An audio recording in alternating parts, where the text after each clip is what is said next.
ಕೀರ್ತನೆಗಳು 30. ಯೆಹೋವನೇ, ನನ್ನ ಶತ್ರುಗಳು ಸಂತೋಷಿಸುವುದಕ್ಕೆ ಅವಕಾಶ ಕೊಡದೆ ನನ್ನನ್ನು ಉದ್ಧರಿಸಿದ್ದರಿಂದ ನಿನ್ನನ್ನು ಕೊಂಡಾಡುವೆನು. ಯೆಹೋವನೇ, ನನ್ನ ದೇವರೇ, ನಿನಗೆ ಮೊರೆಯಿಡಲು ನನ್ನನ್ನು ಸ್ವಸ್ಥಮಾಡಿದಿ.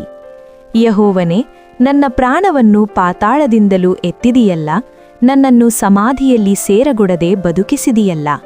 ಯೆಹೋವನ ಭಕ್ತರೇ, ಆತನನ್ನು ಕೀರ್ತಿಸಿರಿ, ಆತನ ಪರಿಶುದ್ಧ ನಾಮವನ್ನು ಕೊಂಡಾಡಿರಿ. ಆತನ ಕೋಪವು ಕ್ಷಣ ಮಾತ್ರವೇ, ಆತನ ಅನುಗ್ರಹವು ಜೀವಮಾನವೆಲ್ಲ ಇರುವುದು. ಸಂಜೆಗೆ ದುಃಖವೆಂಬುದು ಬಂದು ನಮ್ಮ ಬಳಿಯಲ್ಲಿ ಇಳಿದುಕೊಂಡರೂ ಮುಂಜಾನೆ ಹರ್ಷಧ್ವನಿಯು ಕೇಳಿಸುವುದು. ನಾನಂತೂ ಸುಖದಿಂದಿದ್ದಾಗ ನನಗೆ ಎಂದಿಗೂ ಚಲನವೇ ಇಲ್ಲವೆಂದು ಹೇಳಿಕೊಂಡಿದ್ದೆನು.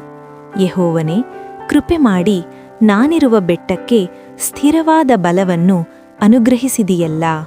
ಆದರೂ ನೀನು ನಿನ್ನ ಮುಖವನ್ನು ಮರೆಮಾಡಿಕೊಂಡಾಗ ನಾನು ಕಳವಳಗೊಂಡು, ಯೆಹೋವನೇ, ನಿನಗೆ ಮೊರೆಯಿಟ್ಟೆನು, ನನ್ನ ಒಡೆಯನಿಗೆ ಭಿನ್ನವಿಸಿದನು.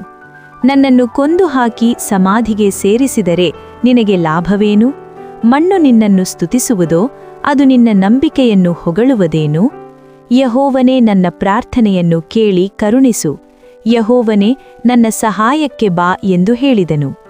ಆಗ ನೀನು ನನ್ನ ಗೋಳಾಟವನ್ನು ತಪ್ಪಿಸಿ ಸಂತೋಷದಿಂದ ಕುಣಿದಾಡುವಂತೆ ಮಾಡಿದೆ. ನಾನು ಕಟ್ಟಿಕೊಂಡಿದ್ದ ಗೋಣಿತಟ್ಟನ್ನು ತೆಗೆದುಬಿಟ್ಟು ಹರ್ಷವಸ್ತ್ರವನ್ನು ನನಗೆ ಧಾರಣೆಮಾಡಿಸಿದೆ. ಇದರಿಂದ ಯೆಹೋವನೇ, ನನ್ನ ಮನಸ್ಸು ಎಡೆಬಿಡದೆ ನಿನ್ನನ್ನು ಕೀರ್ತಿಸುತ್ತಿರುವುದು. ನನ್ನ ದೇವರೇ, ನಿನ್ನನ್ನು ಸದಾಕಾಲಮೂ ಸ್ತುತಿಸುವೆನು. ಆಮೇನ್.